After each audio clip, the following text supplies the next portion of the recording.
Parmi les personnes férues de Thomas Sankara, comptez Kuka Ouedraogo, conseiller pédagogique à la retraite à Bobo.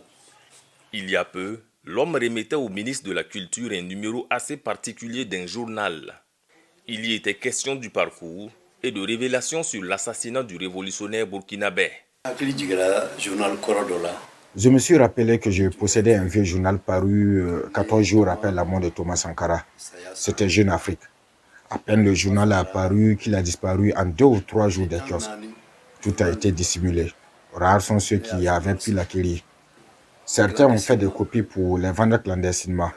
Parce que si tu te faisais prendre avec ce journal, tu avais des problèmes. Suite à l'appel du gouvernement pour collecter les archives et artefacts de Thomas Sankara, Kuka Ouedraogo décide de remettre ce journal qu'il a, dit-il, gardé jalousement pendant près de 38 ans. J'avais une profonde admiration pour le président Thomas Sankara.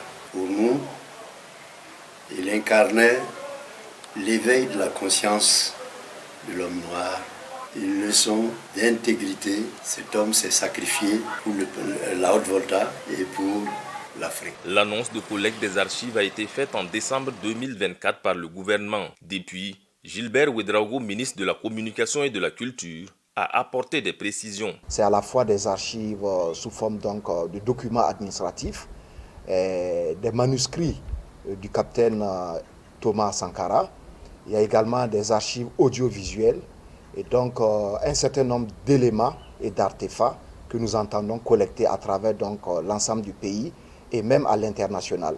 L'idée n'a pas de quoi déplaire à Mousbila Sankara, personnalité de la Révolution et oncle de Thomas Sankara. Je trouve que c'est une bonne chose parce que sans une action de ce genre, certains documents vont disparaître avec leur contenu et leur philosophie. Donc je trouve l'action en tout cas appropriée, si ça se réalise bien. Et des archives, il en dispose, mais elles ont une certaine intimité. Quant aux autres documents, ils ont été emportés lors de son arrestation après la mort de Sankara. J'ai quelques courriers, mais c'est d'individu à individu. Bon, des courriers qui ont échappé à la rafle ou aux perquisitions sous le Front populaire. Mais ces documents-là ne traitent que des rapports de famille, des rapports vraiment très particuliers, individuels, dont je ne pense pas avoir un intérêt général à être mis dans une action publique ou générale comme ça. Féru d'archives, Rigobert Tiendrebeogo est le créateur de l'Association des amateurs pour la promotion des archives du Burkina APAB, mais aussi de Archives Burkina, une page qui compte près de 200 000 membres sur Facebook.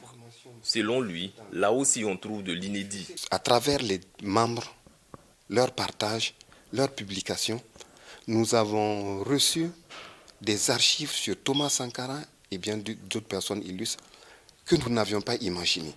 Des personnes qui avaient des documents par devers eux et qui avaient informations sur certains documents, des familles qui avaient des informations sur Thomas Sankara, qui les ont publiées sur Archives Burkina. À ce jour, les initiateurs de la page n'ont pas encore été contactés.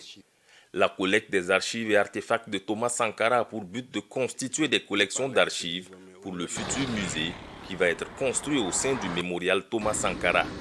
Gilles Dasda, Ouagadougou, VOA Afrique.